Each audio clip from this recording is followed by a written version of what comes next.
زرعنا منه نخيلا، وبدأنا من هنا من طنجة ولون الليل يؤنسنا. السلام عليكم، تحية طيبة. ابتسام فرطاس، رئيسة جمعية آباء وأمهات وأولياء مدرسة الربيع الابتدائية، الكائنة بمجمع الحسني والكاتبة العامة لجمعية الشمال للأعمال الاجتماعية والثقافية.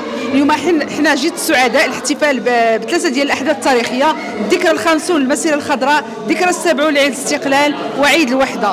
اليوم كنشوفوا أن الجميع متزين باللونين الأحمر والأخضر للاحتفال يعني بالحدث الوطني، ثلاث أحداث وطنية مهمة، وحنا كنآمنوا بترسيخ قيم المواطنة لدى الناشئة.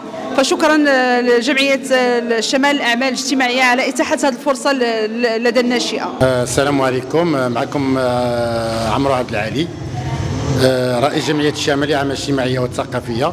نظمنا هذا الحفل بمناسبة الذكرى ال50 للمسيرة الخضراء والذكرى ال70 لعيد الاستقلال المجيد. فكرة ديال الأعضاء اللي قال لك علاش هذه مناسبة وطنية جات مع التحرير ديال الصحراء ديالنا. ومن هذا المنبر هذا كنقول لسيدنا والملك ديالنا الله يشافيك، هي الاولانيه قبل كل شيء. الله يشافيك والله يحفظك لينا والله يخليك دائما انفوق ولهلا يغلب عليك شي واحد. دائما نكونوا منتصرين، دائما نكونوا في القمه.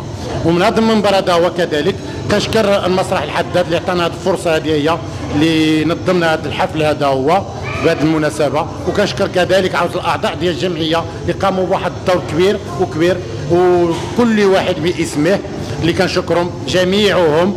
وكذلك بهذه المناسبه بحال اللي قلنا كانت من تنظيم جمعيه الشمال بهذه المناسبه ديال الذكرى ديال المسيره الخضراء ديال 50 والذكرى 70. عندنا شي تكريمات اللي نمشي نكرموا شي المديرين ديال بعض المدارس، المدرسه الاولى ديال الاعداديه بن خلدون والمدرسه الثانيه الابتدائيه ديال العرفان. وكنقول بهذه المناسبه هذه هي دائما صوت الحسن انفوق ان شاء الله، وملكنا دائما انفوق ان شاء الله. والله ينصر بلادنا والله يحفظ بلادنا والله الوطن الملك.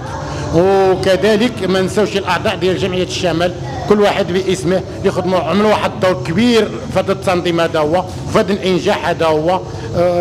وكذلك ما نساوش منظمين والناس اللي وفروا لنا التلاميذ ديالهم، وكنشكر التلاميذ والامهات اللي قدموا بعض الفقرات فنيه، فقرات وطنيه. وكنشكر كذلك الشعراء اللي حضروا معنا ثم قدموا الفقرات ديالهم. وشكرا للجميع، وكنتمنى دائما مسيره موفقه للجمعيه ديالنا جمعيه الشمال للاعمال الاجتماعيه والثقافيه. وشكرا للجميع.